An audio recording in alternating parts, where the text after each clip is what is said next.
What's up, YouTube world? It's your boy J Dub, the number one comment on YouTube, and I'm back with another review. Today, I will be reviewing Love and Marriage Huntsville. This is season 2, episode 1. It's called Changing of the Guard, and we know why it's called that.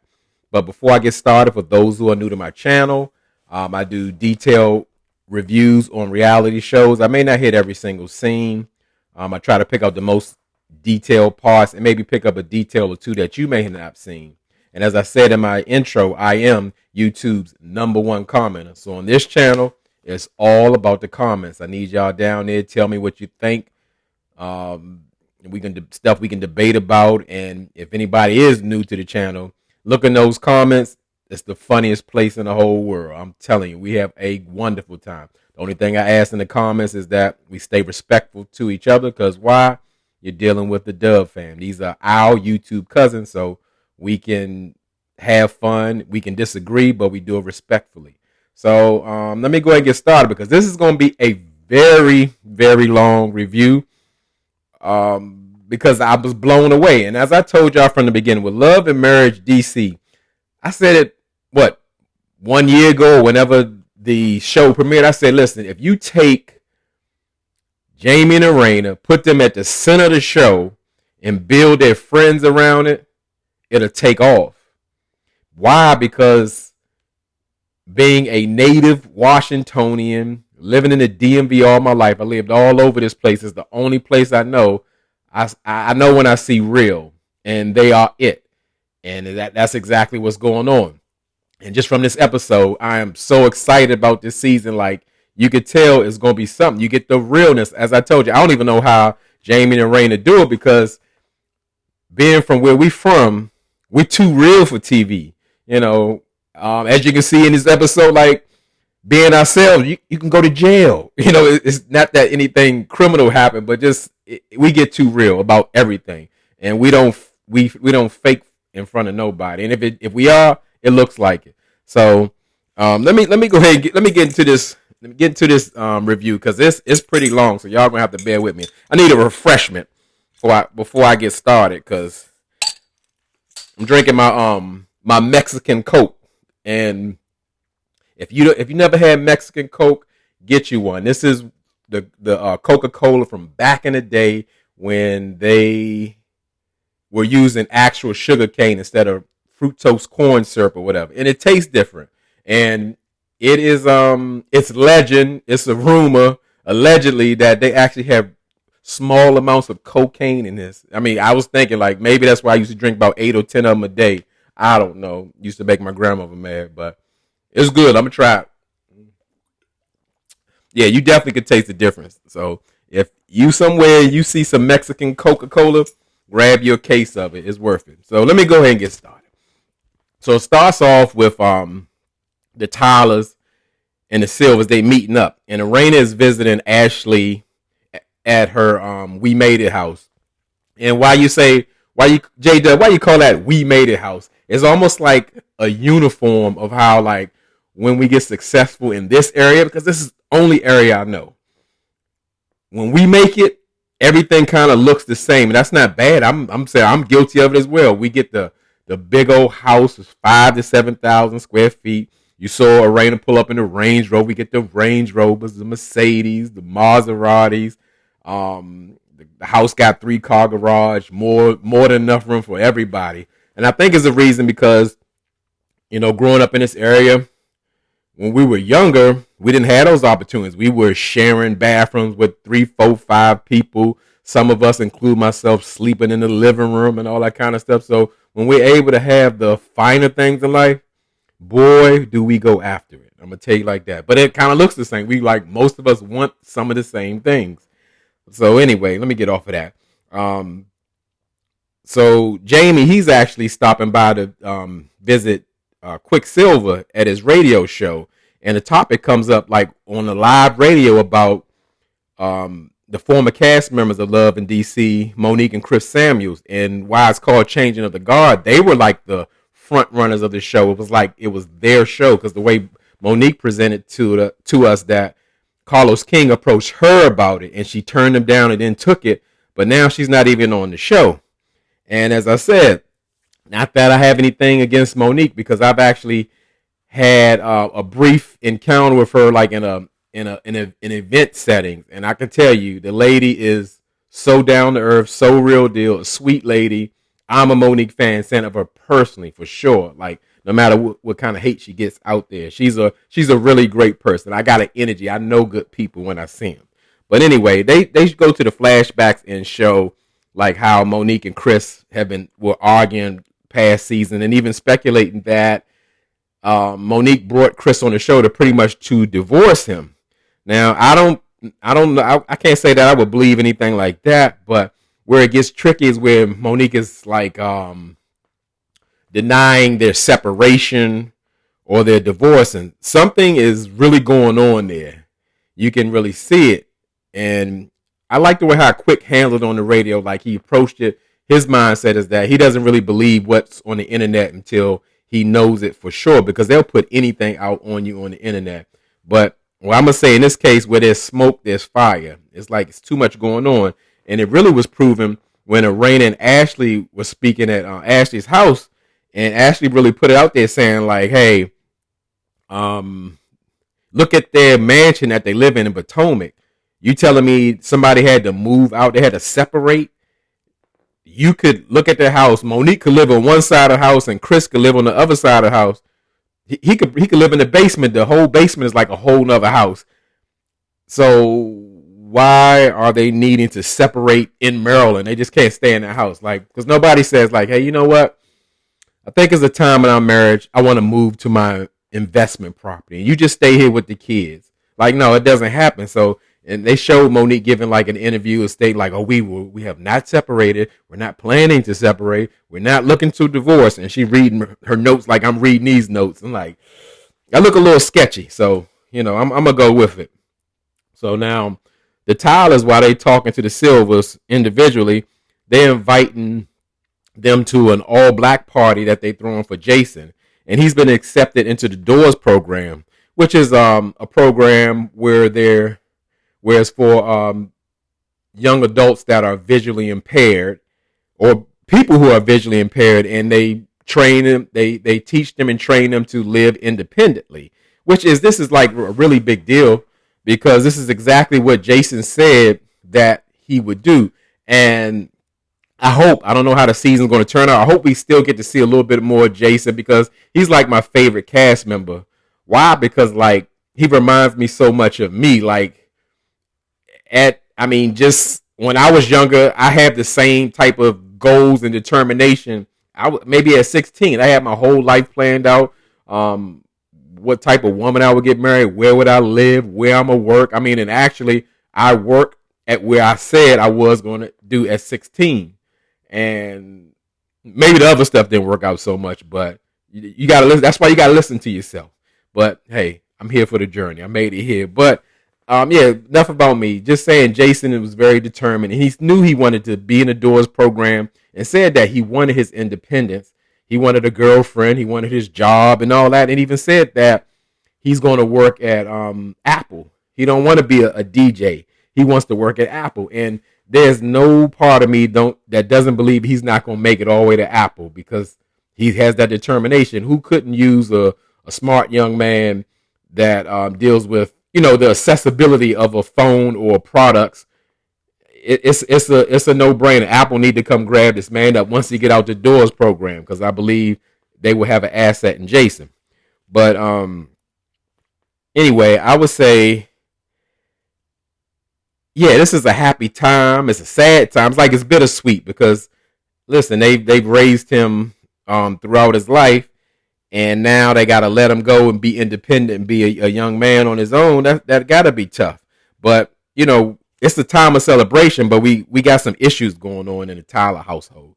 They got a situation where Jamie and Lil Jamie, they're at odds, because Lil Jamie is having. From understanding the show, it was pretty much over a speeding ticket, and Lil Jamie felt like Big Jamie should have go ahead and pay it for him. And that's where I guess like the whole situation went left.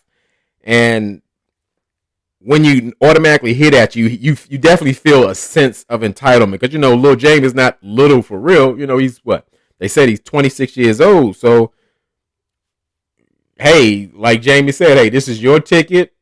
I wasn't driving your car. You should pay it. And I just that's a real thing. Like in this new generation where like kids are truly like feeling entitled or that you owe them something. I mean, and Lil Jamie went so far to saying like in a text, it's like a text war. And I've done that long time ago with my grown set of son or daughter. I don't believe in doing that because it's almost like you're stooping to their level because they are in the mindset that they're not fully developed and it's a losing battle. And you really know how it things is. Who isn't more in your corner than your parents? Nobody wants better for you than your parents. Parents who love you for real, and we can see that the love is there. So that was like a real mistake. And little Jamie saying like, hey, I don't come home because y'all don't support me or do nothing for me. And that's why I be over my girlfriend's house. And I'm like, that was a slap in the face. I felt that slap in the face. Like that was triggering to me because I've been through situations like that. And knowing that these entitled grown children will flip the script on you or tell you what you ain't doing for them or almost like what you owe them or whatever. And that really bothered me. Like we're on the outside looking at a show. And even from last season, I remember seeing Jamie and Raina pulling up to an attorney's office. I'm sure they paid for it. And, how they were encouraging or Jamie was even trying to get Quicksilver to reach him because, of course, Lil Jamie was dealing with some issues with the law or whatever. So you can see that the support is there. And to sacrifice and do for your child all your life, you don't ask for like, oh, you got to give me the credit. But the slap in the face comes in like, you never did nothing for me. Like most parents is like, you have no idea what I have sacrificed or put up just so you could be here. And you tell me I ain't did nothing for you. Oh my goodness. I mean, I almost kicked my TV. I was upset about that. But let's go into something lighter because I'm for real. It bothers me to my soul to hear something like that. To hear of a grown child slapping their parents in the face, not literally. So let's move on. Let's try to touch onto the new but not so new couple of Love and Marriage DC. We got Joy and Clifton. Now, when I say new but not new, Joy and Clifton, we're very familiar with them and Ready to Love. Now, for people who do watch my reviews, when they was on Ready to Love, I was pretty tough on both of them. So we start a new season. I'm gonna try to be fair. That's what I'm gonna be fair. I'm gonna be fair, and I'm just going to do my best. That's what I'm gonna say. So Clifton, who's an entrepreneur, and Joy, who's a singer, and Joy was actually working in Mexico, and now she's trying to like close in the distance because that long distance relationship is not working. And so much so that she's actually moved back home and she moved into Clifton's house, in which he has a very nice house. I don't know what a house is, but I like those older style homes. Like they're very large. I normally like a 2-story, but the way that house looked, that looked like old money, like a house in Potomac or something. But I can appreciate stuff like that. And she's moved there, but now they're moving into a new space. And I don't know where that location is, but you can see they live on the water. It looked like the pool's in the front yard, but it was an aerial view, so you really couldn't see it. And like that is like a paradise. Now I talk about the We Made It. Now that's the We Made It house. I mean, that's the dream, like, because we're so used to living amongst each other to actually go somewhere and be on your little island or whatever. Not that they were really on an island, but they're surrounded by water and just living it up. I mean, I would love to do something like that one day. That looks like living. That looks like true living. But so far, I really like Clifton and Joy's dynamic. I could see that they're really involved in each other's lives, like how Clifton spoke on Joy being a bonus mom to his 2 kids. I actually thought Clifton had 3 kids. Drop down in the comments if you remember that or whatever, but I knew he had a younger kid. But he says that he has an 18-year-old son and a 4-year-old son. And that could be quite an adjustment for Joy, because Joy actually doesn't have any children, and and also they're moving into a new home together. So yes, that could be a lot. So they seem to be on the same page. And what kind of really won me over with the couple is how Joy brought to Clifton, saying like, when we were apart, like in different countries, when you saw me, you were so excited to see me, and I felt the energy and all of that. He's like, because that could really happen. You see somebody every 3 months, and then you see him every day. The energy is going to change. But Clifton was like, oh, wait a minute, going out the door. We're going to do this the right way. She come in, he all excited. What? I'm so happy to see you, and hug her and kiss her and all that. I really thought that was funny because like it was a joke in the same time, but he was addressing that he's hearing her, that she wants to feel that want, that spark in their relationship, so they won't get used to each other so much. So that was a little, I like that little scenario. So let's go back to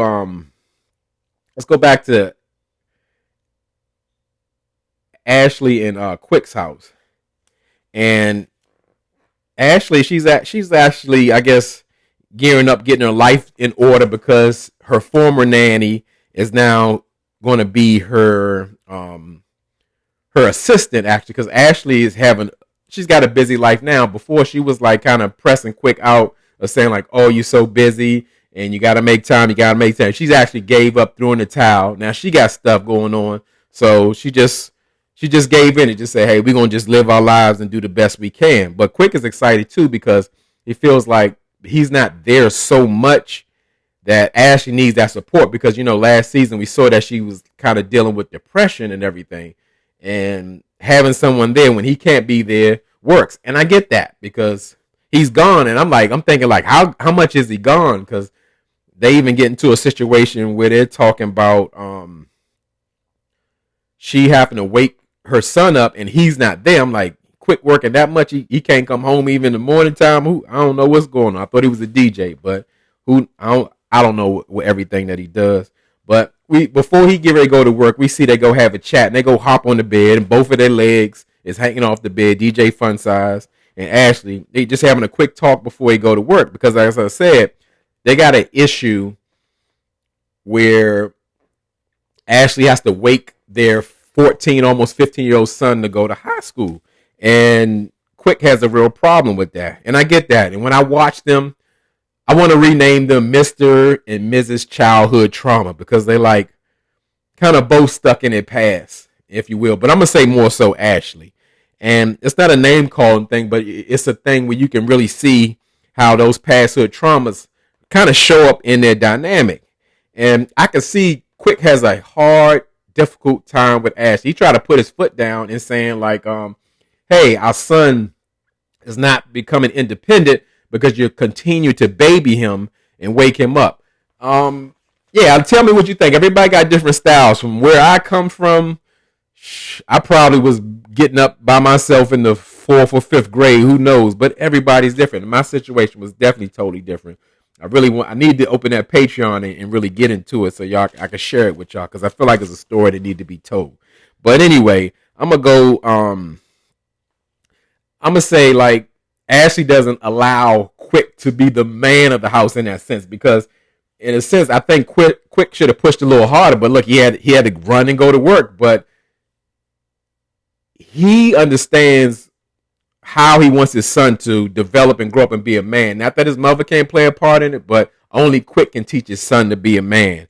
And his point was just so much, I don't want to enable him where he's going to be dependent on you and the nanny to get him up and all like that. And what's so unreasonable about that? And Ashley's like, oh no, when I was younger, I had to do. Like, now she is projecting all of her childhood trauma on her son's situation and saying like, oh, because I wake him up, I'm being a great mother to him.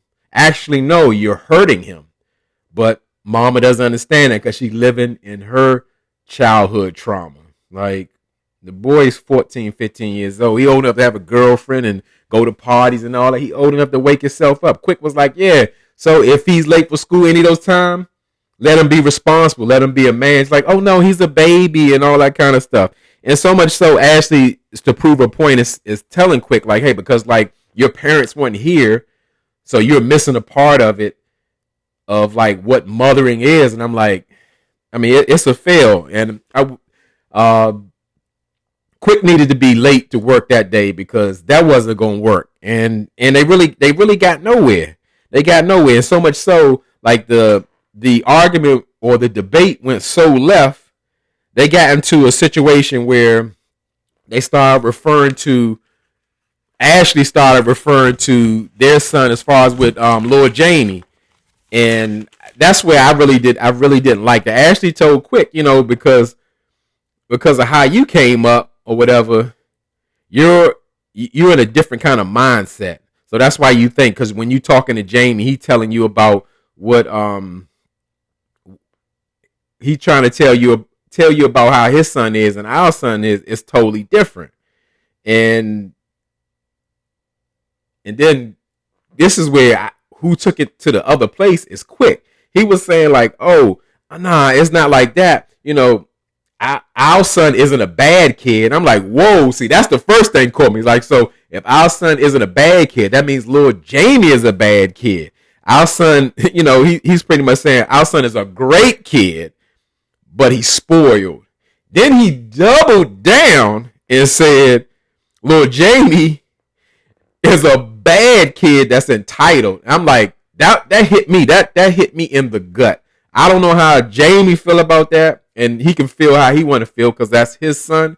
But I was personally offended by that because, granted that married people do pillow talk and share information that they receive from other people, it happens. If you're talking to one married person, most of the times you might as well be talking to the spouse as well. But the fact of the matter is, Quick compared their children as a great kid and a bad kid. Because excuse me.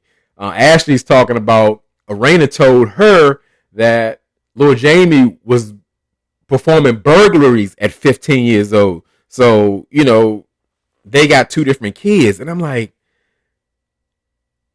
again, the pillow talk, that's fine. But you're on camera talking about somebody else's children. I don't care if my kid is 50 years old, good, great, bad, or whatever. I can't stand to hear people talk about people's children in that way. Again, I was offended. This was me personally. I did not like that because you didn't have to say it that way. I mean, if you wanted to bring up the comparisons, if you felt the need to do so, like this is people like Lord Jamie's going to see this. The Tylers are going to see this. Like, in no shape, fashion, or form was that okay. I got a problem with that. So let me move on because I'm getting like the whole episode was triggering, but it was so real. This is real life. This is things that like a lot of us have gone through before or are going through currently. So Arena is prepping for Jason's going away party, and they're renting a penthouse out in the National Harbors. It's a place of apartments and condos that are on the water. It's a place where Ready to Love, I guess it was Potomac or DC. I'm gonna say DC who had their decision day. Mostly when you saw the sand or whatever, they wasn't really at the beach. They was at the National Harbor. And what is unique about the National Harbor? I'm almost gonna say this. It's the only place in the DMV where you can visibly see, like from that penthouse, you're in Maryland. You can see DC to your right. You can see Virginia to your left. They're all connected in that one space.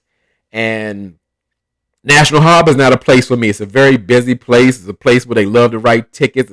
It's always like a lot of people, like a tourism place with all kind of places to eat and a famous Ferris wheel. But a lot of people live there. Even Real Housewives of Potomac, Candace, when her mother bought that, she said condo, it's a townhouse over there, bought it early and doubled the profit, just flipped it. That's where they live at. And people desire to live in those places, because it's a mixed place. It's very close to DC. It's very close to Virginia. And it's right by the water. So they renting out a space there from one of their friends. And, it's a real nice place with a lovely view. But I can say a lot of people did show up, all in black. They were there to support Jason and the Tylers or whatever, and they were showing a lot of love. I'd like to see that. And but the party isn't like quite right. Lil Jamie isn't there at the time, and they're discussing the situation. And at one point I forgot. I really like how Jamie brought Jason in, and everybody was celebrating. He was partying, dancing, and everything, and it just felt good.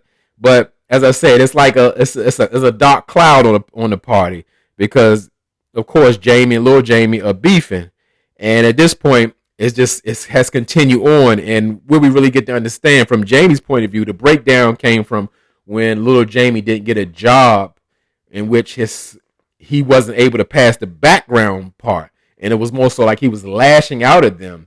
And they were well aware that Lil Jamie had some issues in the past, with, I guess, having a record or whatever. So he didn't get the job, but that's where I went left.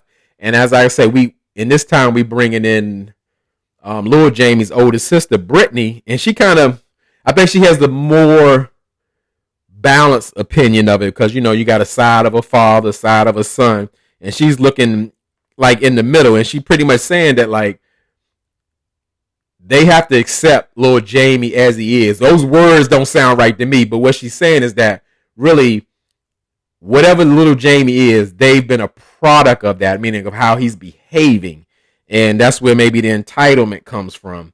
And like I said, she's halfway right, because in real life, let's just say, okay, Jamie and Arena plays a part in the way Lil Jamie acts. But now if he's getting disrespectful, you got to nip that in the bud. Whether you're 30, 40, or 50, you can't be in a place where you talking crazy to your parents. So we see all the couples together at the party. They gathering around. We talk about the Silvers, Jamie and Arena, and even Clifton and Joy. But the Samuels aren't there. And they shouldn't expect them. They should never accept the Samuels at any party ever again. It's not going to happen. And rightfully so at this point. If they're in the middle of a non-divorce or non-separation, they're not going to show up together. And they're in the press, so they don't want to be seen. So the newly engaged couple, Clifton and Joy, they happy showing off the ring or what have you. And Joy announces that Uncle Steve Harvey and his wife have invited her down at like one of their seminars to speak to single women. Now, Ashley has an issue with that, and I understand her issue, but she's like injecting herself in the situation, saying like, oh, well, I could never speak to no single woman because I ain't never been no single woman. Like, I always been married or, a man beside me or whatever. Then she got to the point where like she's saying, Joy, you're not even a mother. How are you going to be speaking to single women? She has a point, but her stance is aggressive and can rub people the wrong way. I don't like it. She got a point though. But Clifton, being a good fiance, jumped in there, hit it with the cheers or whatever, and like, hey, you're gonna do well. And that is the way, unless some violence is happening, that's the way you can, let's say, cover for your partner or whatever, because they're not married. So like Ashley and Joy were getting into an argument, but that's how you diffuse the situation. You don't have to be Peter and start arguing with the other person that's having a disagreement with your partner or whatever. And I like how he did that. That's some grown man stuff. That's how you do it, So before it escalates. So we see Lil Jamie. He shows up. He's late. They didn't already brought Jason in. They partying, and it's big tension in the room. Because, again, they have some unresolved business with Lil Jamie and Big Jamie. And Jamie, at this point, is just going to temporarily table the beef, to celebrate Jason because it's a time.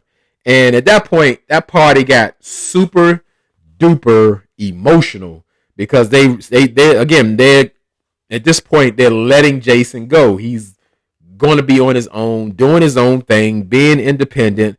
And I cannot imagine what that feel like. Like, my eyes start sweating a little bit because, Jamie was crying. Arena was crying. That's a real thing. I could not imagine to be required to show your son special attention because, again, he has a disability. So they have to help him throughout all the days, nights, whatever. And not that it's a burden, but that weighs heavy on you, and you have to wonder about your kids' future and what they're going to do. And it feels like they'll be with you forever. But nope, Jason is on his way. He's on his way to living his own life. And they become a part of you, because normally, like, the normal progression of it is like when your kids started getting that teenager, more and more they're getting away from you. I'm talking about 13, 14 years old. They ain't even trying to be bothered with you. But, Jason is in his 20s, and now they really have to let him go. I could not imagine how hard that would be. But, this is what you do it for, because now he's going to live his own life. And that's what parents, that's your job. One of your jobs as parents, to raise them up so they can live their own life. Their lives are not yours. But to pretty much close it out, everybody's excited. I loved Arena's speech about, we need all the prayer warriors. We're going to have this young man's going to be on his own and doing his own thing. And he's been with them forever. So I get that was tough. But again, we got to close this thing out. When I say close this thing out, Jamie got to talk to Lord Jamie about all these disrespectful messages that he been sending or whatever. And I get that. I totally resonate with Jamie in this. Like, people from where we come from, you always got to have that level of respect. And for me, any relationship that I have, respect is number one. Always. If you can't respect me, you don't even need to be around me. I don't care who you are, my kid, my mama, whoever. You don't respect me, get away from me. But they go out to the balcony and talk. I'm thinking like, oh no, you don't want to have no argument on the balcony. If I was Lord Jamie, I was like, I ain't going on that balcony. Let's go in the hall or whatever. But you can tell there's a serious conversation coming up, because like people from DC, when they say, let me holler at you for a minute, I mean, we got something serious to talk about. And it was going okay at first, cause like it looked like Jamie was using his tools of communication trying to get to Lord Jamie, but it started to go left when, like, you can see the aggression building Lord Jamie. He's starting to cuss and call his father a fool and all that kind of stuff. And I really appreciate the restraint that Jamie held in that situation, because again, us being from the school that we come from, that can get a little tough. But you also realize you're on the camera too, Yeah, that could go way left real quick. And Jamie was really bringing the receipts about, like, to Lord Jamie, saying like, I've been feeding you this whole time. Your girlfriend has been holding you down. I've been giving you money, and I've been, all this. I don't know why he got to do this, but I guess he's doing it to show Lord Jamie, like, hey, why are you talking about your girlfriend holding you down? We've been here doing it. And as I said, this is just what we see. So that Jamie and Arena care about Lord Jamie and look after him every which way. And it just turns into defensiveness and deflection on Lord Jamie part, because he's talking about, well, that's why I go to grandma and about getting some money because she don't ask nothing. And Jamie, like, that's a problem. Like, in real life, you 26 years old and you need money to take care of you. Now, granted, it'd be different if Lord Jamie was out on his own and he was struggling, because yes, that could happen, especially in the DMV area. It's so expensive for older adults to live in here. So a young adult on their own, it gets tough. And Lord Jamie put like, I ain't never asked y'all for nothing, but I just want you to do that ticket. And Jamie was like, I give you $100 every week for the last 10 months. So what are you talking about? Did your girlfriend buy you the car that you drive? Did she pay for your insurance that you? And it's like Lord Jamie discounted all of that. And in Jamie's confession, he brought up a good point. Like, back in our days, we were very self-sufficient. And granted, hence a part of like how the crack area in our area flourished, because you had a whole bunch of young independent people who wanted to make it, and not only that, have the finer things in life, even though it was a trap. The same, we weren't always that way. When we came up, we could not wait to leave the house. We could not wait. We wanted to get out so bad from under our parents, be on our own, whether we struggled or not. We had to do it for ourselves, And this new generation, very entitled, very spoiled. And again, us parents play a part in that. And like it really shows. And as I said, it is just again a slap in the face. Not that you say, "Oh, I need credit for taking care of you," but you cannot tell me that I haven't been taking care of you. That's where the slap in the face comes in. Oh, you ain't never did nothing for me. I ain't never did nothing for you. Oh my goodness. But the argument really went nowhere. Lord Jamie walked off the balcony and went out to the hallway because Jamie said, you could really leave for real. And he's like, good, I am. And this is where I don't like where production gets involved. We get a shot of production talking to Lord Jamie, giving him like a pep talk, like, oh, what you need to do is go back in there and talk to your father. You have his name. Like, I think it was time to cool off, and that really wasn't a place to have that big blow up. So, Raina could see something going on with Jamie, and she's trying to find out what's going on. And they go out in the hallway to see Lord Jamie. He on the floor crying with the producer, and Jamie go approach him. He hot. He hot because of what happened on the balcony. He like pointing and talking to Lord Jamie, and Lord Jamie like, you better get your hand on my face. And Jamie lost it, and I totally resonate with that. He's like, you gonna be trying to play with me in front of these people? Because that's the thing. Back in our days, you couldn't play with our parents anywhere. Our parents would hit you in front of the police. It's just that simple. It's just that simple. So there's no playing around. They know that's the last thing we want to feel like you disrespecting us, or you think because the camera's here or a person's here that you can treat me how you normally would not treat me. That's the thing. And I forgot a very important part of it. I don't do no editing on the video, so I gotta address it. It was something about when Jamie revealed his career. He's a police officer. And even Quicksilver said, I know you for 20 years and never known that you're a police officer. And I was really surprised that Jamie revealed his career, but that's a real thing. In our area, I think that could probably be one of the toughest jobs in the DMV, to be a DC police officer. Why?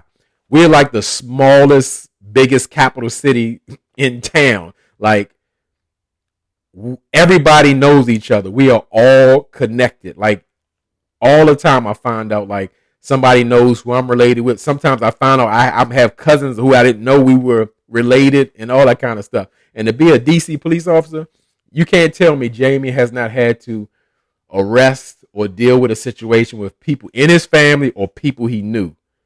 That's tough because we know each other. We are all connected. It sounds crazy, but I tell you, no lie. Anybody in this in the Dub fam who from the DMV, confirm that in the chat because that's a real thing. So that was pretty much it. This is a to be continued episode because Jamie and Lord Jamie had to blow up, and it looked like they was getting ready to fight.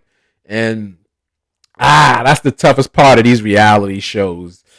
These type of things, and you can't properly address them. While I'm not condoning violence, but sometimes situation like that can turn violent. So hopefully they can work it out. So this was a long one. Drop down in the comments. Tell me what you thought. Definitely missed something, but I think I hit about every scene on this one. And let me know what you think. And as I always tell y'all could be anywhere in this YouTube world, but you're here with me. I really appreciate it. I really mean it. I'm thirsty.